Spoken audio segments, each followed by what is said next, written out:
Well, Mike, as you forecasted last night, today was a beautiful day. Went for a walk outside, enjoyed the sun. Tomorrow, though, different story altogether. You know, Hannah, I feel like today was one of those days where it's one of the last ones of the season to really get out and enjoy it. You know what I mean? Yeah, end of November day. And I mean, you were outside the light jacket. It was not bad at all. No, great day. Wish I could say the same about tomorrow. Right, it's the calm before the storm, you kept saying. Exactly. As cliche as it sounds, it's so true. We're starting to see more and more cloud cover off to our west, but currently here at home, we just have this band of clouds that stretches from Rangeley to the Allagash and then across the Katahdin region and into southern parts of the eastern section of Aroostook County. Not a big deal. And I still think that even with the cloud cover that we already see out there, we will be able to enjoy the partial lunar eclipse coming later tonight.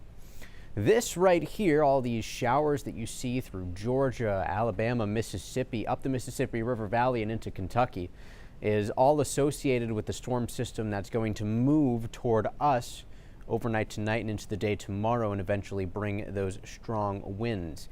Let's switch on over to model data. So here's what the models are showing right now. One of the things that we look at is how the models actually match up to what's going on in real life.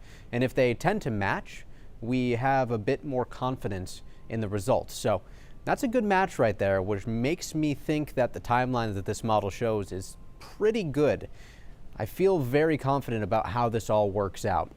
Here's the clearing clouds later on tonight, sticking around through the county, but that's about it. By tomorrow morning, though, we increase the clouds pretty quickly.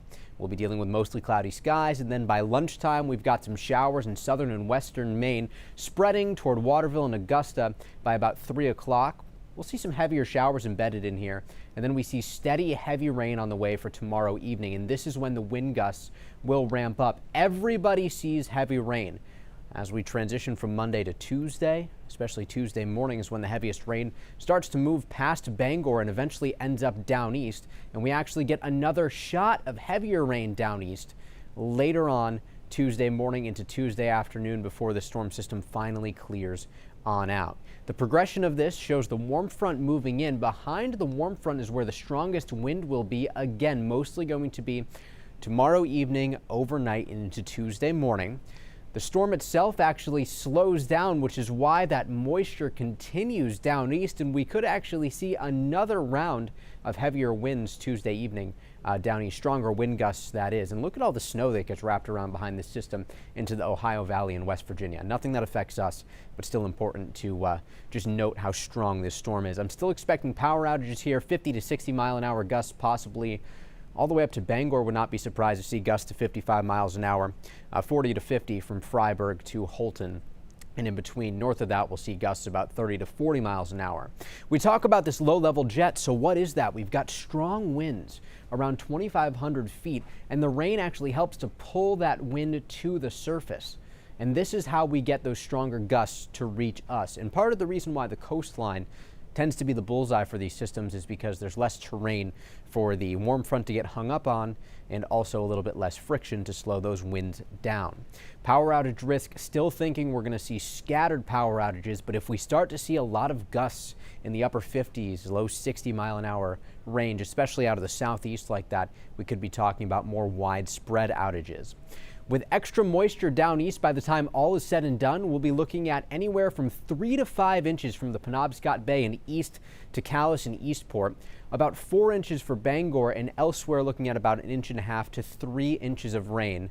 I'm thinking that we are going to say goodbye to this as we get into the end of next week and get our new drought monitor. So good news there. It's unfortunate that we have to bring the wind with it. Seas will build 5 to 8 feet in the afternoon.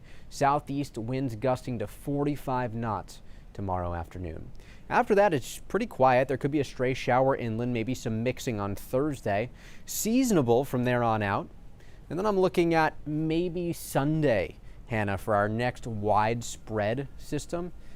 Details on that as we get a bit closer. It's still a week out. Let's just focus on Monday and Tuesday right we'll now. Get through Monday and Tuesday first.